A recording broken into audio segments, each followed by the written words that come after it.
Salut tout le monde, Bruno pour htcub.com. Alors aujourd'hui on a rendez-vous pour le test d'un jeu très sympa, gratuit, disponible sur le Play Store.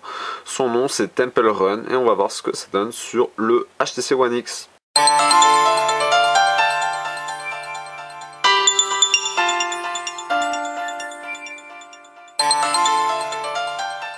Donc comme je l'ai dit précédemment, c'est un jeu qui est gratuit, disponible au téléchargement sur l'Android Market, plus récemment le Play Store.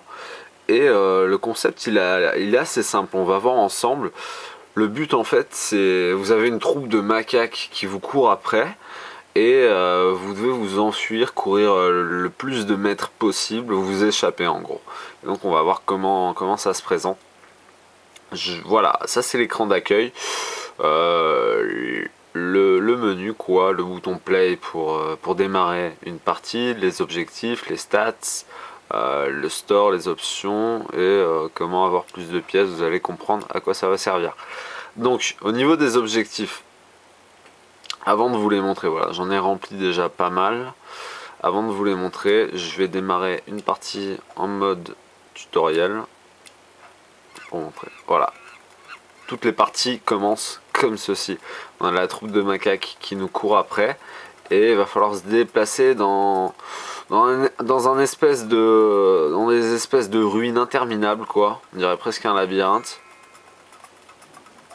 Tout en utilisant la fonction swipe de votre smartphone pour sauter, tourner à gauche, à droite ou vous accroupir quand il y a des obstacles. Voilà le petit exemple. Enfin, si on se prend un arbre, ça donne ça. Voilà.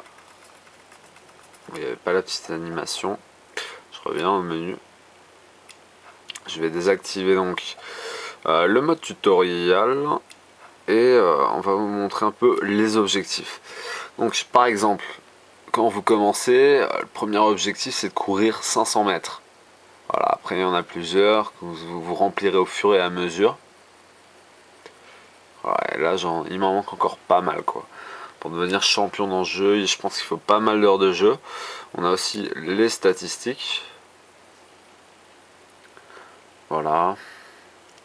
Votre compte en banque entre guillemets, votre meilleur score, votre course la plus longue, ici quasi 4 km. Voilà. Donc on va faire une petite partie en conditions normales. Voilà, donc vous jouez avec une aventurière, c'est une femme. Il faut savoir qu'au départ on commence avec un homme et que au fur et à mesure quand vous gagnez des pièces, voilà les pièces que je viens de récolter ici, vous allez pouvoir vous payer des petits pouvoirs supplémentaires, des petits personnages supplémentaires. Regardez ce pouvoir là qui va me permettre de courir 500 mètres sans rien faire. Voilà.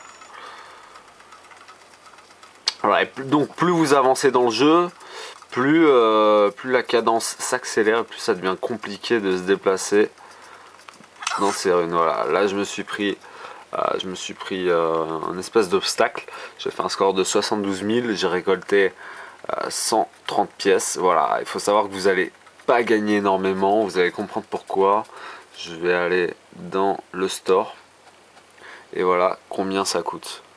Tout ça donc c'est les pouvoirs. Tout à l'heure j'ai chopé celui-là, voilà.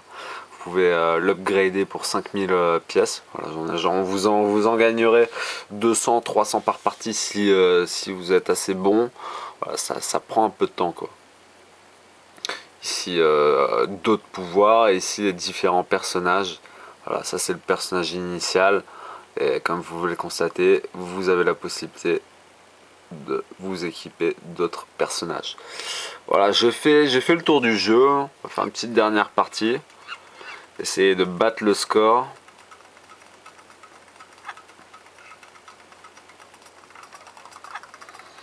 C'est vraiment addictif comme jeu. Hein. Malgré la petite animation d'entrée de jeu qui est... Bon, elle aurait pu être plus courte, voire désactivable, mais c'est pas gênant. Là, j'ai chopé un pouvoir qui va permettre... C'est simplement un aimant qui permet de récolter les pièces. Voilà, fausse manœuvre. J'ai fait 26 000 pour plaider ma défense. Je tiens à signaler que mon score le plus haut c'est 311 000 quand même. Donc voilà, je vous mets au défi. C'était Bruno pour htce.com et on se dit à bientôt pour une nouvelle vidéo. Ciao!